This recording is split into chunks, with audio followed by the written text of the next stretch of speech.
Welcome back to my YouTube channel. Make sure to like and subscribe to the channel for more interesting stories like these. Now, let's get into today's story video. AITA ripping up my brother's apology letter and screaming at him to just leave me alone, we aren't family. Context and a very short version. When I was 17, I was in a relationship with my twin brother's closest friend Jake, which lasted 8 years until we were all completed with college and my ex had saved enough money from his highly devout parents to have a head start in life. If you're wondering where this is heading, my brother and Jake were together the whole time and used me as a cover since my sentiments were unimportant. My brother had been out since his adolescence, which is why they decided to use me so his parents wouldn't get suspicious.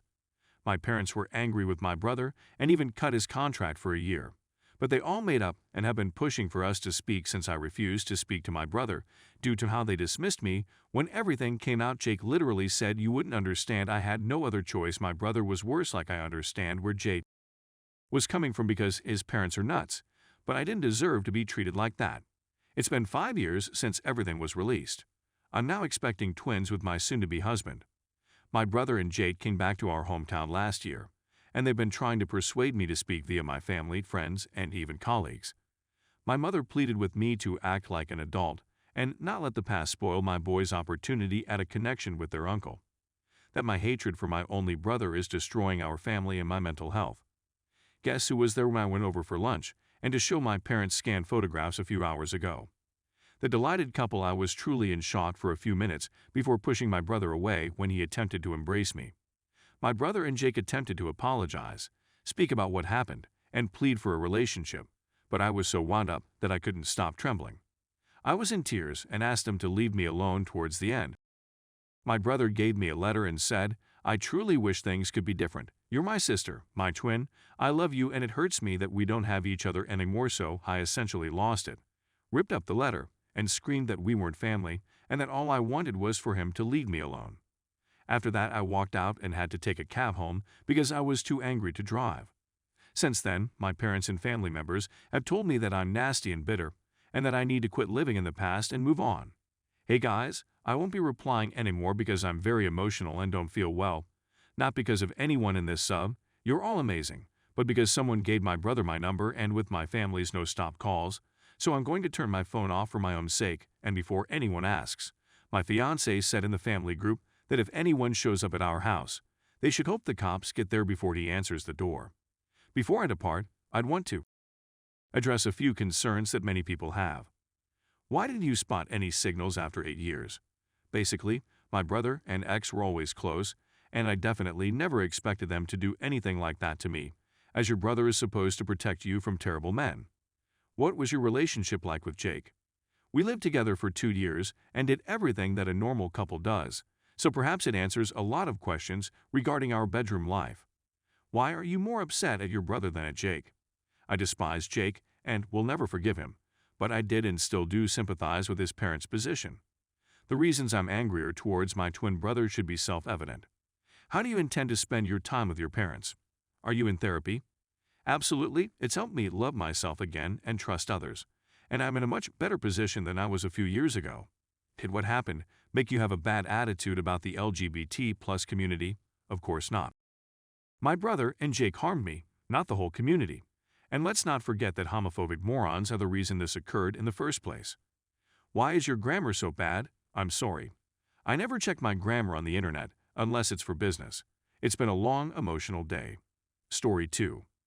AITA for not wanting to pay for professional hair, makeup, new shoes, and stay in an expensive Airbnb for my friend's out-of-town wedding. Hello everyone. My 28 female, buddy 30 female, let's call her B, is getting married to her 6-month long-distance beau, 28 male. For context, I reside in a city roughly a 16-hour drive from where B lives.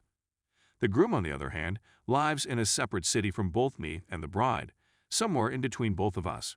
She will marry on her groom's farm in a separate state around 6 hours away from me. A few days later, all hell breaks loose in the group chat as B's first list of needs appears. Makeup and hair must be done professionally and paid for by BM, $200 total. We must acquire nude flats and may not wear heels, about $30-50, since she is concerned that she and her husband would seem shorter than us. We are required to wear the jewelry of her choosing. To be fair to her, she said this would be a borrowed gift to us once she decides what look she is going for. Her nails must be bare or the mauve hue she has chosen for her clothing. The dress must be floor-length with straps and purchased from a nearby shop, 16 hours driving or 3-hour plane ride away from me. My sister is picking it up, testing it on, and emailing photos since the store does not ship. I replied her, stating that I'm flying for the wedding and that I'm willing to pay for the room, airline, and outfit, but that if she needed professional cosmetics and particular non-heeled shoes, she should pay for those extras. I indicated that I am willing to pay for the customary expenses, but that my budget does not allow for professional hair and cosmetics, as well as new shoes. She said she'd talked to her husband about letting me remain on the farm, but that the makeup was non-negotiable. Return to the present day. B contacts me and says she'll have to back out of her promise to let me stay at the farmhouse the night following the wedding. She rented a city Airbnb, $200 a night, for the wedding party, but she claims she would only pay for the night before the wedding. B informs me that she believes I should remain at the Airbnb she booked since there is a 2-night minimum, and that she would want the money refunded. I gently refused and said that I would attempt to locate lodging in the city for the night after the wedding, since there are some decent places to stay. I inquired if anybody could bring me back to the city since neither taxis or public transit go there. B claims she won't organize transportation for me until I stay at the $200 Airbnb and reimburse her for the expense. She suggested I could bring a tent or work it out on my own. I'm more than happy to pay for the clothing, transportation, and other expenses. Right now, the cost of attending her wedding is $1,256, which includes all travel fees, the dress, and any extras she has requested. AITA. Update. Hello once again. Since one user said that if I was a bridesmaid at this wedding, they would conjure an online ghost to torment me. Here's an uninvited update. After a few days of deliberation, I contacted my buddy and stated the following. Summarized, I believe she's a wonderful friend, and we have many happy memories together. I was thrilled to be able to create a new one for her special day. Having said that I couldn't afford the things she demanded, such as professional hair and cosmetics, particular shoes, and the specified Airbnb, I told that the $1,200 cost of attending is out of my price range, and I just could not afford the stuff she is asking for. I don't want to put her in a situation where she has to compromise on things she wants to meet my budget. Therefore, the best thing for me to do is to step down as a BM for the time being so she has enough time to find a successor. I also said that I was concerned about how I was going to get off the property after the wedding night, since she claimed she would only supply transportation if I remained in the shared $200 Airbnb.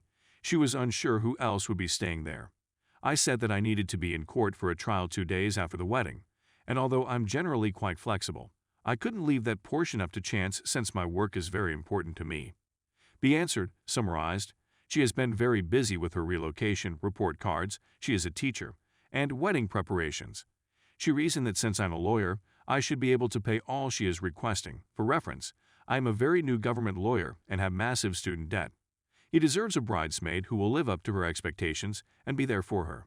I'm not sure how or if I'll reply to her, but I guess I escaped unscathed. Or, at the very least, a trip to Crazy Town. Thank you so much to everyone who persuaded me not to attend this disaster. You spared me $1,206 months of agony. Thank you for your time.